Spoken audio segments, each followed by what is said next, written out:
Hi, I'm Victor. I'm Bulgan. So throughout the whole semester, me and Bulgan have been focusing on two countries, mine being the UK, hers being the US. And both countries have similarities. They both had two divisive elections. We saw Trump be elected president in 2016, and UK citizens voted to leave the European Union.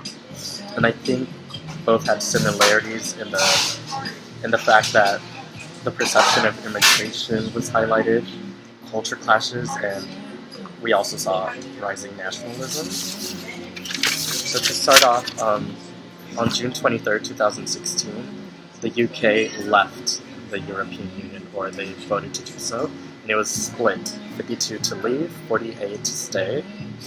But I think what influenced a lot of people to leave was the perception of immigration and how it would somehow alter their culture. There was this fear throughout the referendum that diversity would go as far as to undermine their own culture. Immigration and different cultures were really highlighted in the media. But in my opinion, immigrants enriched the UK by contributing to its dynamism and richness that we know and love today. And that applies the same to the United States. We saw Trump be elected president, but he got elected president because he played on people's fears.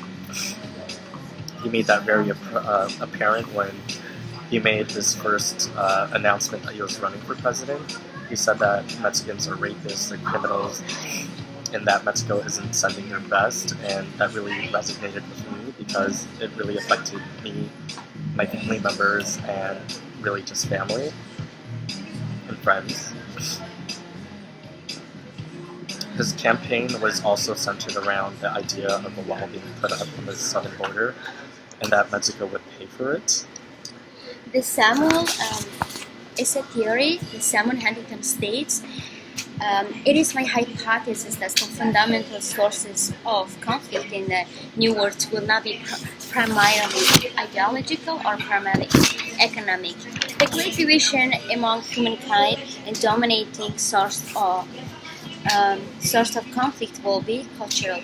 Nation-states will remain the most powerful actors in the world affairs, but the principal conflict will occur between nations and groups of different civilizations.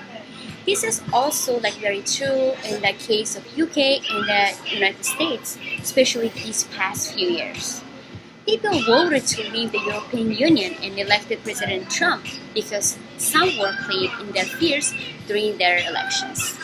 This also validates the Huntington's statement because both elections highlighted both people's perception with immigrants from different cultures coming to this country.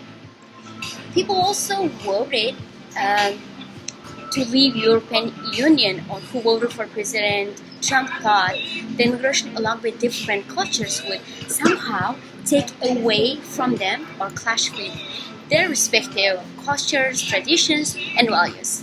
People were also scared to talk about it because they scared to label as a racist. And then it wasn't until divisive elections that we saw finally speak out about what they had really felt.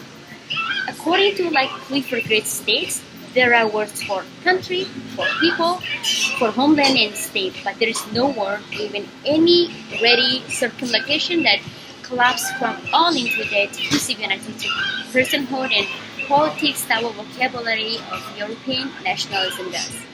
In the UK and the United States, we saw this nationalism about taking control of their country backward, making America great again.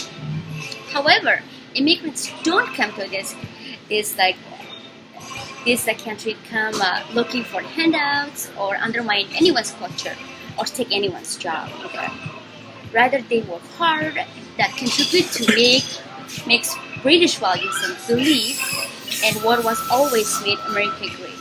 So yeah, I think it's a great conversation to be had, to bring everyone together.